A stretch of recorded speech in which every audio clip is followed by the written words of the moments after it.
Баршаңызға сәлем. Бүгін 2-ші сынып қазақ тілі 4-ші сабақ У дыбысының дауысты және дауыссыз болып айтылуы. Ең алдымен бүгінгі тақырыптың ережесін бір оқып шығайық. Дауыстыдан соң және сөз басында дауыстыдан бұрын келген У дыбысы дауыссыз болады. Мысалы, әуежай, уақыт, сәуле.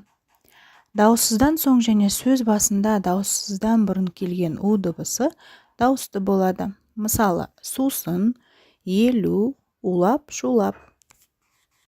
Бүгінгі тақырыптан У дыбысының дауысты және дауыссыз болып айтылу ерекшелігін есімізге түсіретін боламыз.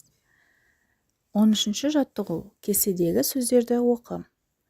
Дауысты У: сурет, елу, сусын, шуақ. Дауыссыз У: дәуіт, егеу, әуен, бауырмал және уық. Сөздердегі У дыбысының қандай жағдайда дауысты, қандай жағдайда дауыссыз болатыны туралы топта қорытынды жасап көр. Жасаған қорытындыңды төмендегі мәліметпен салыстыр. Егерде У дыбысының алдында дауыссыз әріп келсе, ол У бізде дауысты болады. Ал егер У әрпінің алдында дауысты әріп келсе, У бізде дауыссыз болады. Енді келесі тапсырма. 14-ші жаттығу. Мәтінді түсініп оқы. Сәуле өздерің сияқты 2-ші сынып оқушысы. Ол сәнді киінгенді ұнатады.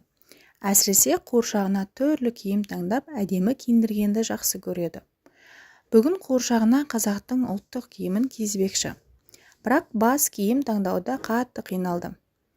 Ол ойлана келіп қуыршағына сәукеле кигізді.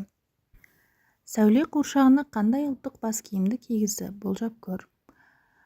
Мәтіннен У дыбысы бар сөздерді теріп жаз. Олардың қайсысы дауысты, қайсысы дауыссыз екенін анықта. Келесі тапсырма. 15-ші жаттығу. Мәтіннен У дыбысы бар сөйлемдерді көшіріп жаз. Дауысты У дыбысының астын 1, дауыссыз У дыбысының астын 2 рет сыз. Бұйымдарды кестемен әшекейлеу ұлттық қолөнердің бір түрі. Қазақ халқының кесте тігу өнері алуан түрлі. Солардың бірі кестемен қамзол, белдемше, тақияны безендіру. Бұндай өнерге қыздарды кішкентай кезінен бастап үйретеді. Келесі тапсырма 16-ші жаттығу. Кестені тиісті сөздермен толықтырып жаз.